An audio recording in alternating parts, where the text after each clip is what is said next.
Good day. I'm Kyle Bobos together with Mr. Josh Buatis and Anne David. And together we're going to discuss about Renaissance architecture for domestic and civic buildings. So for the table of contents, we have Palazzo Strozzi, the Pala di Louvre, Blenheim Palace in Oxfordshire, the University of Salamanca, and Heidelberg Castle. So for the first structure, we have Palazzo Strozzi. Next slide.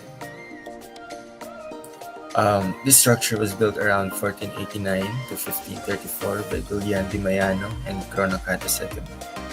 Palazzo Strozzi was commissioned by Filippo Strozzi, a Florentine merchant. This structure is located in Florence, Italy, and it is also considered a perfect example of Renaissance architecture due to its symmetry. Next slide, please. The palace was said to be inspired by Palazzo Medici and its harmonious proportions, which is one of the many distinctive characteristics of Renaissance architecture. The interior of the structure revolves around a courtyard that is bound by Corinthian columns. The elements of the structure are rigorously symmetrical, reflecting a Renaissance character. Next. For the second structure, we have the Louvre Palace, or the Palais de Louvre. Next. The Palais de Louvre is an iconic building, a tourist attraction that's located in Seine, Paris. It was originally a military facility. It has served numerous government-related functions in the past, including intermittently as a royal residence between the 14th and 18th century. It is now mostly used by the Louvre Museum, which first opened in 1793. Next. The Louvre Palace focuses on symmetry, complying to the characteristics of a Renaissance style of architecture. This palace is a vast complex forming two main quadrilaterals and enclosing two large courtyards. Its inner courtyards houses French sculptures and ancient Assyrian artworks. Aside from that, the structure's exterior is composed of Greek and Roman elements such as orders, sculptures, and others. For the next reporter, we have Mr. Josh Buatis. Thank you, Mr. Bobos. The third one is Blenheim Palace from Oxfordshire. Next slide, please. Blenheim Palace is a country house in Woodstock, Oxfordshire, England.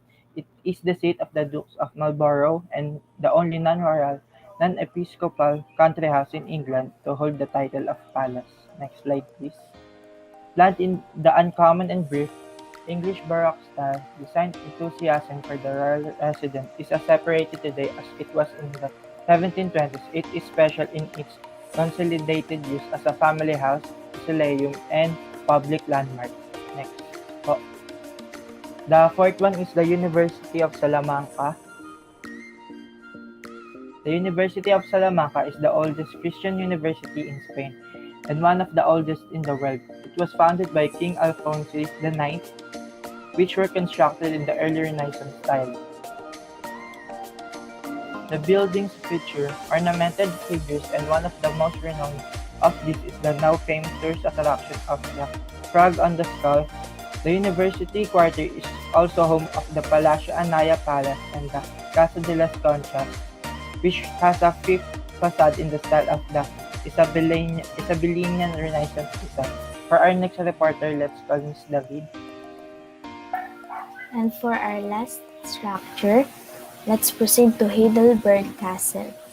One of the most important Renaissance structures in the Northern Alps, the ruins of Heidelberg Castle, is a famous landmark of Germany known as Red Walled Castle.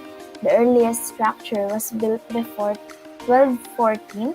This exemplifies the progressive development of the early Renaissance on the castle. It contains a great watchtower and an irregular port. So as you can see in the picture.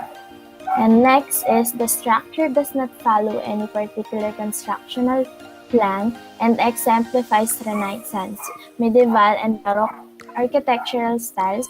The massive stone walls with richly decorated sculpture figures at the northern and eastern sections of the castle resemble the magnificent Renaissance palaces.